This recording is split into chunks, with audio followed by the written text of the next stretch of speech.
In this video, we're going to talk about two more basic rules for taking the derivative, the sum and difference rules. So here's the statement of the sum rule. The sum rule says that if h of x is made up of adding f of x and g of x, so I've added these two functions together, then the derivative of h, all you have to do is take the derivative of f and add the derivative of g together. That's it. Okay, so that works about as nice as you could hope for. All right, it's sort of a natural rule, and it is one of the easier ones to deal with. The difference rule is pretty much the same, except instead of addition, we're dealing with subtraction. If a function h is built from taking a function f and subtracting a function g, then the derivative of h is just the derivative of f minus the derivative of g. So again, that works about as nice as anybody could hope for. Okay, so let's take a look at a couple of examples. Here in the first example, we want to take the derivative of f. F is a polynomial, right? And so it's built from taking the function 4x squared and adding the function 3x and then subtracting 1. So the sum and difference rules will both apply here, and basically what they say is that to take the derivative of f, all I really need to do is take the derivative of 4x squared, then add the derivative of 3x, and then subtract the derivative of 1. And so that's exactly what we're going to do. When I go to take the derivative of 4x squared, I can see that I would use the constant multiple rule, right? That is a constant 4 times the function x squared. So the constant multiple rule says just rewrite the 4 and multiply by the derivative of x squared.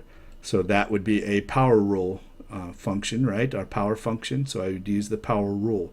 So the derivative of x squared would be 2x. Then the sum rule, right, says put a plus or add the derivative of 3x. So now I just need to take the derivative of 3x. So that again is a constant, 3, right, times a function x.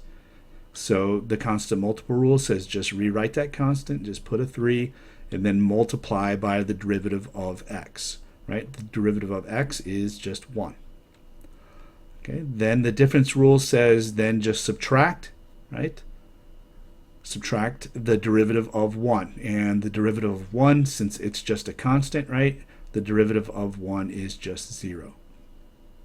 Okay, so now we're done taking the derivative. All we need to do is to simplify that out by multiplying the 4 and the 2 and the 3 and the 1. And so we get that the derivative of 4x squared plus 3x minus 1 is 8x plus 3. Okay, so that's it for that one. In example 2, our function's slightly more complicated here, but again, we're going to apply the sum rule on this one, right? We can see that f is built up from these two functions here being added together. So we are going to use the sum rule. Okay. All right, so what we would do is first let's rewrite these functions so that they're easier to take the derivative of. And we did practice that some in the power rule video, so if this seems a little odd to you, then take a look at the power rule and the power function video. Okay, so first off, 6x to the 5th. We're going to rewrite that as 6x to the minus 5. This function here, 7 over 5 times the square root of x, we are going to pull off the 7/5 off the front here, and we are going to change that square root to the fractional exponent notation here. So no calculus involved here yet. Finally, we are going to rewrite that 1 over x to the 1/2, right, as x to the negative 1/2 power. And so now both of these pieces are in the format that we want them for taking the derivative, right? It's just much easier now to take the derivative of these two functions. So now let's do that. Again, the sum rule says, hey, just take the derivative of 6x to the negative 5th power and add the derivative of 7/5 x to the minus 1/2 power. All right? So when I go to take the derivative of 6x to the minus 5, that's going to be a constant multiple rule problem, right? So I would just rewrite the 6 and multiply by the derivative of x to the negative 5. That is a power rule problem, right? So I would bring down the negative 5 and subtract 1 from the power. Okay, next put a plus, and then we are going to take the derivative of 7/5 x to the negative 1/2 power. So again, constant multiple rule says, hey, just multiply by that constant, or put the constant there, rewrite it, and then multiply by the derivative of x to the negative 1/2 power. That is a power rule problem, right? And so we would bring down the negative 1/2 and subtract 1, right, from negative 1/2. So that will be negative 3/2 when I do that.